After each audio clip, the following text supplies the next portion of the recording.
I am TC Kirkham, and this is the Kirkham Reports live after show for SemiFinal Two of the Eurovision Song Contest. I went the other way today. I decided to go through the VPN to get this done, and hopefully I got a little bit more stuff in than I did on Peacock, but we're going to be stuck with Peacock for Saturday because we're going to be watching it on the big TV. I was watching it in my office today. 18 more competitors, only 10 can go through, and it is a night of surprises at Eurovision. There are a lot of interesting developments and a lot of surprises in the final 10, and we will go through them one by one. We kick things off, of course, with a great opening comic bit from the gentleman hosting. I've forgotten the name, but it's the guy that's not Mika. Sorry. But let's get to the performances. We'll talk more about the other interstitial stuff later. 18 performances on stage. Just fantastic stuff all the way around. We kicked the evening off with Finland, their song Jezebel from the Rasmus. I was really, really impressed with this on the live side. Really great stuff. I've only been a mediocre fan of the song itself, the video, but they knocked it out of the ballpark. I loved the staging with the yellows matching the video. The crowd really loved it, and I think it was definitely a top-notch performance from them. Next in the order of appearance tonight, Israel, Michael Ben David, and I.M, no period. Song about being yourself and not being ashamed of who you are. One of several like that tonight. Really good performance live. The crowd was into it. It was virtually a shot-for-shot remake of the video, but he's got a heck of a voice live and really pulled it off. I thought he was an excellent performance. The crowd, again, was really into it. The Torino crowd has been terrific both times. I can't wait to see them on Saturday. It's going to be a lot of fun. Third in performance, one of the big fan favorites, Serbia, Incorpora Santo from Konstraktica. I'm sorry if I'm saying that wrong, ma'am. She is a performance artist and vocalist and songwriter. Pretty much was a copy of the video, except she didn't have blue forehead. She did the whole hand washing thing. The crowd got along with the clapping chant type thing, and it was a great performance. I'm not an overall huge fan of that song, I have to be honest, but it's definitely stylish, and the crowd just ate it up. Azerbaijan was next. That is Nadir Rustamli. I'm sorry if I mispronounced your name, sir. And Fade to Black. The staging was kind of static on this. His vocals were pristine. I didn't like the staging for this song. It reminded me a lot of the weird staging they did for Stefania's Last Dance last year, with the green screen having her float in air behind her, which didn't make any sense. This was like on a school riser type thing. I don't know. The song was great. He was a terrific performance from them. Next up, Georgia and Circus Mercus with Lock Me In. They had fallen quite a bit with the crowd. I got something on my shirt here. I just noticed. Sorry about that. On the after the rehearsals, and you know, they really are a little bit better in the video than they are live. The vocals are fine live and everything they do is fine, but it doesn't seem to be as busy, and it kind of threw people off. It was a good presentation. I'm not going to hold my breath to see how well it does. Malta was up next. My number one song this year, Emma Muscat and I Am What I Am. Got to admit, I was kind of disappointed with the live performance. It was good, but not great. I really wanted to see her do better. I've got a note here that I thought I would be able to read, but I can't see it. She was a little pitchy in places, and the crowd loved it. The live crowd loved it. San Marino was up next. San Marino, Ikele Loro, and what's the song called? Stripper. I don't remember them doing it in English at the San Marino contest. They did the chorus in English. It is what it is. He's an interesting performance artist type too. He's got a great voice. I'm not that big of a fan of the song. The staging was really terrific, if a bit over the top for family Eurovision family matters. Still, it was impressive to look at. They did a whole lot of different stuff on stage when they were running live. Next up, Australia and Sheldon Riley. Not the same. I am a sucker for this guy. I've been a fan since he appeared on America's Got Talent in 2019. I love his voice. This staging was stupendous. They had to wait a couple extra minutes while they cleaned up the San Marino stuff. Fantastic vocals. He is just one hell of a performer, and Sheldon, I hope, gets the superstardom he deserves one of these days. Cyprus was up next. Andromache and Ayla. This one, again, I love the video of this. It was in my top 10, but the live performance was kind of static. I didn't like her outfit also. I thought it was kind of plain. And the staging was kind of plain. I love this song, and I wish I could say I liked the live performance as much as I liked the video, but I didn't. It was okay, and that's probably not going to be working in her favor. Ireland was up next. Ireland is Brooke, and that's Rich. She was all over the road pitchy wise, up and down with her vocals. The dance and the staging was fantastic. The song itself I'm kind of ambivalent about, but it has a huge amount of fans out there. I don't know.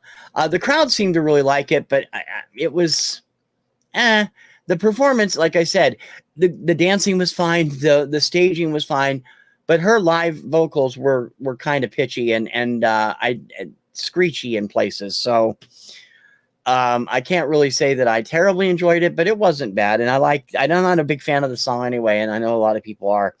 North Macedonia was up next. She is perhaps taken the biggest hit in between the video, which the fandom went nuts for, and the rehearsals, which the fandom nosedived. She is not very comfortable live, and it is very evident. The song Circles by Andrea, it has a great sentiment behind it. I like the song itself, but the performance was not good, and I think that I do think that she's not going to get through. There's North Macedonia, I mean, the last 2 years had two of the greatest songs from Vasil that everybody just totally ignored. So, of course, they went nuts over this one, and it's not that great. And the performance, I really don't think.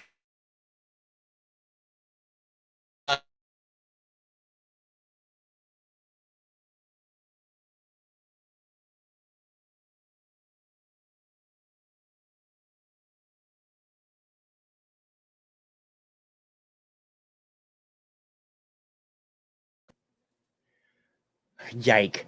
My VPN just went out on that. God. Come on. There we go. Am I back? I hope I'm back. I'm sorry about that if it was a glitch there. I had to turn my VPN off because I suddenly cut out. A song I adore up 12th out of the 18. Stefan and Hope from Estonia. I have to admit, I don't normally think of Estonia when I think of country Clint Eastwood style music, but I love that video. I love the song. I really wanted to see it do well. He nailed the performance, and I'm just hoping that he does well. And he's like, hey, I have hope, like the song says. I know, really kind of lame joke. Romania was up next with WRS. I'm not sure if it's just WRS or if they pronounce it WRS. and Lalame. This has been a fan favorite the whole season, Eurovision season. Their performance did not disappoint. Terrific vocals, great dance moves, really, really good stuff all the way around. And I think that they have a lot of great stuff out there. A good chance of getting through, and they, like I said, they have got a large fan following. Poland, Achman up next with River. He completely nailed this. I loved the staging on this, framing the waterfall that's under the stage that has been which is the most fantastic part of the set in Torino. Great dancers. I didn't like the thing they did with the camera during the first chorus. That was a little irritating, but oh my God, he can carry it live like he did in the video, and like he did at Poland's national final. Just unbelievable stuff. Really, really loved that. Montenegro up next, Vedlana, one of my favorite songs this year, Breathe. The video is extremely creative, and I really liked the video. Tonight, she performed in a lighted outfit. She had little twinkly lights on a couple of breastplates on the dress, and what looked like a parasol with no handle, obviously attached to her back, also with lights on it. Excuse me. Montenegro's been out for a couple years, and they came back strong. This live performance was stupendously good.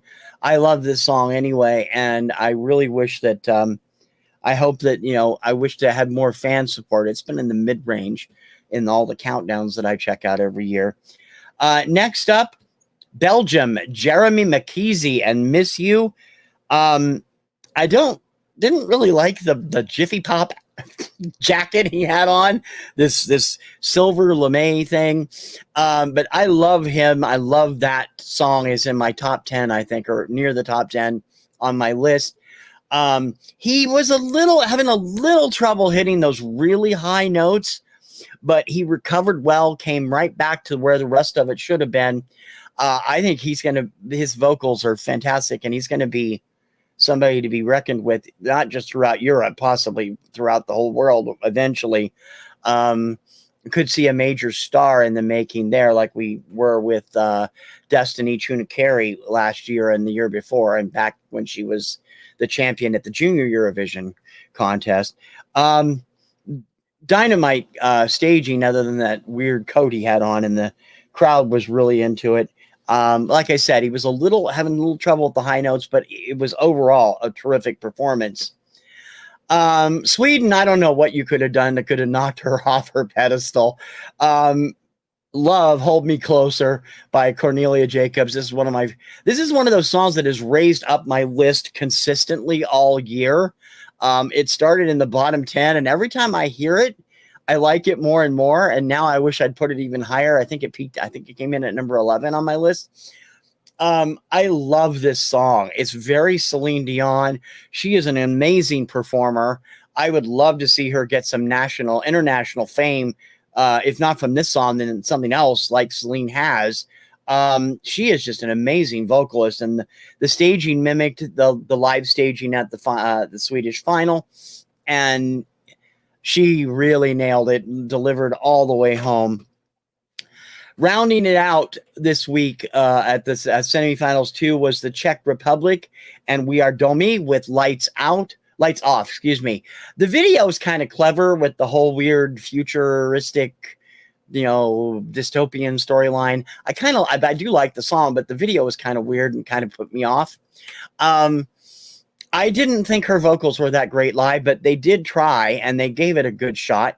The song itself is pretty good, and I don't know how Europe, I do know how Europe did it, but I didn't know how Europe would think of it then, or what the jury thought at the dress rehearsals last night, which is where they do their judging.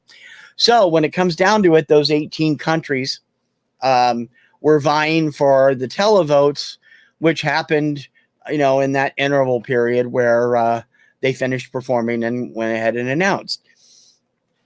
During the interval period, we got a great duet from Mika and Laura Pausini. They did Sting's Fragile and another song. Terrific, terrific pairing there. We also saw some comic bits here and there. We saw Il Volo, two of them on stage and one on the screen because I don't know what happened, but if he wasn't there, my guess is he tested positive for COVID. Well, I don't know. They didn't say anything, but that would be the most likely reason. But they still managed to pull that off. That was a hell of a performance. And then we got the voice of Eurovision Confidential, which was kind of cute and probably would have been cut off on the Peacock coverage. The same with the behind the scenes stuff with just looking around and watching Marius Bear pilfer the Eurovision trophy. He's Switzerland's rep this year. And finally, we got small interviews and clips from the dress rehearsals of Spain, Big Five members, Spain, which is Chantal, UK, which is Sam Ryder. Is that right? I haven't got it written down. And the gentleman from Germany, whose name completely escapes me. I'm so sorry. I don't have the Big Five up here right now. And they were fun. They were little interviews. And then came time to announce the 10 going through. And I've got to admit, I was stunned at some of these. I think there's going to be huge pockets of fandom out there that are absolutely pissed off right now, because a number of big fan favorites did not make the cut. The 10 going through to Saturday's grand final are, pull up the list here, Belgium, Jeremy Makisi and Miss You. The Czech Republic, We Are Domi and Lights Off. Azerbaijan, Nadir Rostamli and Fade to Black. Poland, which is Achman and River. Finland, the Rasmus and Jezebel. Estonia, which is Stefan with Hope. Australia, Sheldon Riley and Not the Same. Sweden, Cornelia Jacobs and Hold Me Closer. Romania, WRS or WRS and Lalame. And Serbia, Konstrakta and Incorporo Santo. My favorite this year, Malta's I Am What I Am, did not get through. I know that Israel and Georgia and San Marino especially, and Cyprus and North Macedonia and Montenegro, of the ones I can remember, have had huge fan followings, and they are going to get, they're not going to be happy with the results, I don't think, of the show today. But in any case, it was a lot of fun. Now, this will pit the 20 semifinalists against the Big Five, who do not have to qualify for Eurovision. They get an automatic bye because their countries are the ones that pay the most of the EBU footage, foot the bill for the EBU the most. The Big Five this year, who will have their debuts at the final. Italy, which is Mahmoud and Blanco with Brividi, I think it is, or Brividi. It will be performed in Italian. Then there will be France, Alvan and Ahez performing Feline in Breton. Malik Harris, thank you, is the gentleman from Germany, Rock Stars. He's performing that in English. I do like that song. I think it's going to do well. Chanel, and for Spain with Slow-Mo, done in both Spanish and English. And United Kingdom, Sam Ryder, as I mentioned, and Spaceman, which is proving to be the most popular song to come out of the UK in a number of years. We do not. They are doing the draw right now. I can see. I'm just looking at the Wikipedia page, and they're coming up one at a time on these. We do know that the first half they're divided. I think they're usually divided into like 10 or 11 halves for the finals. But we don't have the exact running order yet. You'll be able to find that tomorrow on my website, kirkhamreport.com. But right now, the first half is scheduled to be Armenia, France, Germany, the Netherlands, Portugal, Norway, Spain, Switzerland, Ukraine, and Italy is ninth. So I would assume that would. Second half would be Greece, Iceland, Lithuania, Moldova, United Kingdom, and the remaining countries yet to be drawn. So it'll be an interesting final on Saturday. I will be live probably around 5 to 10 minutes after the end of that show on Saturday evening. So look for myself, and I hope my wife, Kim, will join me, Kim Brown, my co-host on Subject Cinema. We're hoping that she'll be able to join me for that. And that should be sometime between 7 and 7:15 Eastern time in the U.S. Eurovision finals. Grand finals start at 3 p.m. Eastern and are airing in America on Peacock. If you do not want to watch Peacock's feed, if you have a VPN, you can watch it on YouTube, but you need a VPN to do so. And you get rid of Johnny Weir. I thought Johnny was great on Tuesday, and I'm sure he's great today. And I noticed I did kind of have Peacock on when I first started. And I noticed he was like, welcome to today's commercial-free coverage. I knew they would get in trouble for that from the EBU. It's an interesting, going to be interesting to see the Saturday show, because there are some unexpected countries in the finals. There are some unexpected countries out of the finals. And of course, the Big Five have got some strong songs this year, all of them. And so they could completely offset what happened in the in the semis. So I will see you. We will be here for the Eurovision Song Contest grand finale at 3 p.m. Eastern on Peacock. And then directly after it is concluded, sometime between 7 and 7:30, I will be live, and we will be discussing the performances, the results, the outfits, and everything else, just like we've been doing here. Until Saturday afternoon, I am TC Kirkham, the Kirkham Report. Pick out your favorite as to who's to win the Eurovision Contest 2022. I'd love to hear it for you. You can leave it in the comments. I'll see you Saturday. Bye-bye.